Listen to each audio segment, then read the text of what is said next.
এয়া তিনচুকীয়া সৰস্বতী 26 জানুৱাৰী বন্ধ যদিও Hey guys, good morning. Welcome back to my YouTube channel. মই সুস্মিতা আপোনালোক সকলোকে মোৰ YouTube চেনেলৰ অন্য এটা ব্লগলৈ আদৰণি জনাইছোঁ আৰু সকলোলৈ সৰস্বতী পূজাৰ আন্তৰিক শুভেচ্ছা জনালোঁ আৰু আমাৰ এইফালে তিনি সৰস্বতী ওলাই আহিছে লগতে ময়ো ওলাই আহিছোঁ স্কুললৈ বুলি আৰু ব্লগটো ইয়াৰ পৰা ষ্টাৰ্ট কৰিছোঁ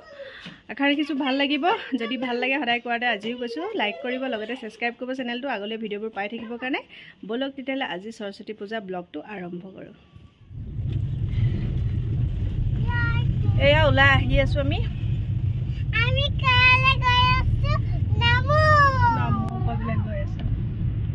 নামো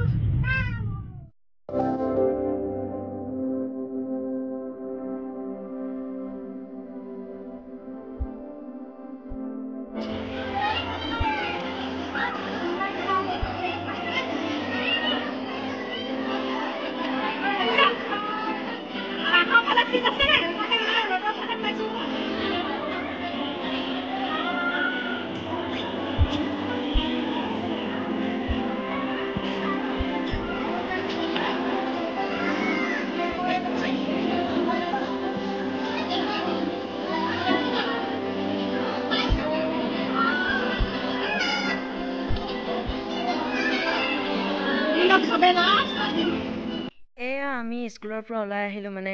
আমাৰ সৰু বেটি স্কুলৰ পৰা ওলাই আহি টাউনৰ ফালে আহিছোঁ মানে কিয় আহিছোঁ কি কথা সকলোবোৰ দেখুৱাম বাৰু আৰু এইফালে গ'ল্ড পইণ্টৰ মুখৰ আগত মানে আজি যিহেতু 26 জানুৱাৰী তাৰ উপলক্ষে কিবা চাগে প্ৰগ্ৰেম আছিলে কিন্তু এতিয়াতো 1:30 বাজিলে এতিয়া একো নাপালোঁ সেইটো কাৰণে দেখি আৰু এয়া আহি আমি থানা চাৰিআলি পাইছোঁহি আৰু সৰস্বতীৰ বিশেষ ভিৰ ভাৰ বৰ্তমানলৈকে দেখা নাই এজনী দুজনী ক'ৰবাত দেখিছোঁ তো ইমান দেৰিতো স্কুল কলেজবিলাকত সোমাই আছে এইফালে এগৰাকী দুগৰাকী দেখিছিলোঁ আৰু দেৰিকৈ ইভিনিং টাইমত কিন্তু ৰাস্তাত ভিৰ মাৰিব দেই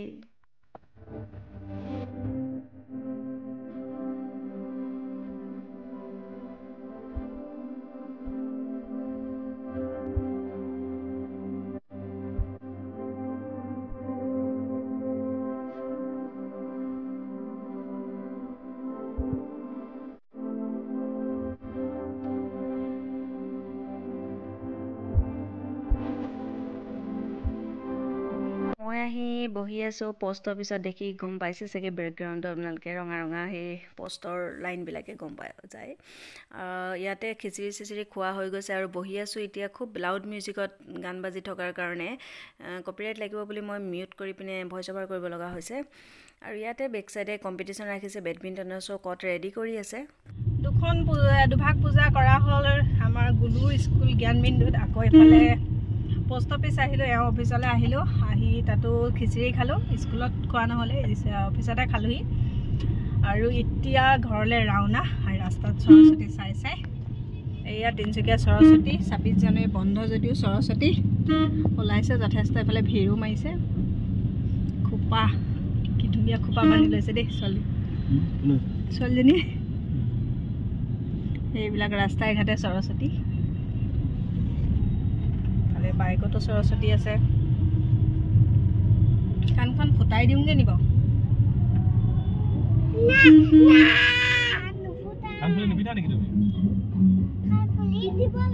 ডক্টৰৰ ওচৰত ফুটাব লাগিব সেইফালে ফুটাই দিওঁগে নহ'লে ফুটাই দিওঁগে ব'লা এই কাণৰ যে হেৰি কৰিছিলোঁ যে খোলা আছে যে ফুটাই দিয়াগে নি এই যে এতিয়া যে ৰিচেণ্ট কাণ দেখুৱাইছিলোঁ যে ছোৱালীৰ কাণ ফুটাম বুলি চিন্তা চৰ্চা এটা কৰিছিলোঁ কিন্তু নাই নুফুটাওঁ তাই আৰু অকণমান ডাঙৰ হওক তাৰপিছতহে ফুটাম নহ'লে যোৱাবাৰ গ্লেড হৈ বহুত বেছি কষ্ট পালোঁ সেইটো কাৰণে তাই কষ্ট পালে কিন্তু লগতে মোৰো অকণমান অসুবিধা হ'ল যিহেতু সেয়েহে লেটকৈ ফুটাম আৰু এতিয়া যাওঁ ঘৰলৈ আমি আৰু আজিৰ ব্লগটো ইয়াতে সামৰণি মাৰিলোঁ বাই বাই